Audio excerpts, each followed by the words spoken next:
ডাকসুটা হতে যাচ্ছে। আমি দীর্ঘদিন লড়াই সংগ্রাম করলাম সেই 19 সালে ক্যাম্পাস আসার পর থেকে, যে শিক্ষার্থীদের অধিকার কিভাবে নিশ্চিত করা যায়, শিক্ষার্থীদের অধিকার আদায় স্বার্থের জায়গাটা কিভাবে সমুন্নত করা যায়, একটা প্ল্যাটফর্ম তৈরি করা যায়। দীর্ঘদিনের লড়াই সংগ্রাম অবশেষে সত্যি হতে যাচ্ছে, আমাদের সবকটা অবশ্যই সত্যি হতে যাচ্ছে।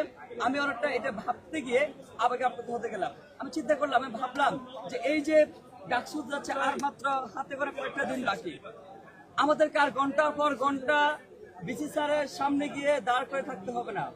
আমাদেরকে আর আমার বোনদেরকে একটা সিটের জন্য 5 আগস্টের মতো জায়গাও তাদেরকে রোদে পুড়ে বৃষ্টিতে ভিজে বিসি স্যারের বাসার সামনে আবারও ধর্ণা দিতে হবে না। এটা আমাদের আসার জায়গা। আমার যে বোন নিপীড়ন নির্যাতনের শিকার হয়েছে, হেনস্থার শিকার হয়েছে শুধুমাত্র পোশাকের জন্য, তার বিচারটা নিশ্চিত করা যাবে। আমাদের স্বপ্ন মনে হয় সত্যি হচ্ছে, আমার ভাই সাম্যর বিচারটা নিশ্চিত করা যাবে। একই সাথে আর কোন সাম্যকে যেন ক্যাম্পাসের মধ্যে জীবন দিতে না হয়, সেই নিরাপদ ক্যাম্পাস আমরা প্রতিষ্ঠা করতে পারবো। আমরা নারীদের জন্য সেই ক্যাম্পাস প্রতিষ্ঠা করতে পারবো, যে ক্যাম্পাস নারীরা নির্ভয়ে ঘুরেফেরা করতে পারবে, যে ক্যাম্পাসে নারীরা তার সক্রিয়তা চর্চা করতে পারবে। এই যে আমাদের ভাবনা চিন্তার যে জায়গাটা, আমাদের আর একটু ভাবতে হবে।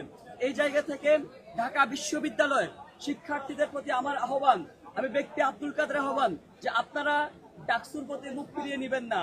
অনেকে নানান কলা কৌশল আঁকবেন, অনেকে নানান চক আঁকবেন, নির্বাচনের বুথ থেকে শুরু করে, ভোট কেন্দ্রের বুথ থেকে শুরু করে, নানান আতঙ্ক সৃষ্টি করতে শুরু করে নানান রকম মেকানিজম তৈরি করবেন, আপনাদেরকে বিতৃষ্ণা বিমুক্ত গড়ে তুলবেন। সেই জায়গায় আপনারা অবশ্যই এতদিন পরে আপনাদের স্বপ্নের জায়গাটা সত্যি যাচ্ছে। গণ অভ্যুত্থান পরবর্তীতে যেই স্বপ্ন বাস্তবায়ন হওয়ার কথা, শিক্ষার্থীদের অধিকার আদায় প্ল্যাটফর্ম কার্যকর হওয়ার কথা, সেটা দীর্ঘ 1 বছর পরে সেটা বাস্তবায়িত হতে যাচ্ছেন। আমাদের লালিত স্বপ্ন দীর্ঘদিনের স্বপ্ন বাস্তবায়িত হতে যাচ্ছেন। সেই জায়গায় আপনারা ডাকসুকে কার্যকর করুন। যারা নির্বাচিত হবে, আপনি আপনার প্রতিনিধি নির্বাচন করুন, আপনি আমার ভাগ্য নির্বাচন করুন, যেন কেউ আপনার এই যে নির্লিপ্ততা নির্বিকার মনোভাবকে কাজে লাগিয়ে আপনার ভাগ্যকে নিয়ে সিনিমিনি খেলা না করতে পারে। আমরা আপনাদের এই আহ্বান জানাতে চাই। আমরা একটা বিষয় বিশ্ববিদ্যালয় প্রশাসনের কাছে আহ্বান জানাতে চাই। দীর্ঘ 1 বছর পার হয়ে যাওয়ার পর নানান তাল বাহানা করে, নানান ষড়যন্ত্র পরে বিশ্ববিদ্যালয় প্রশাসন, নির্বাচন কমিশন ডাকসু কেন্দ্রিক গুরুতরভাবে তারা পরিশ্রম করে যাচ্ছে, গুরুতরভাবে তারা মুখ দিয়ে যাচ্ছেন।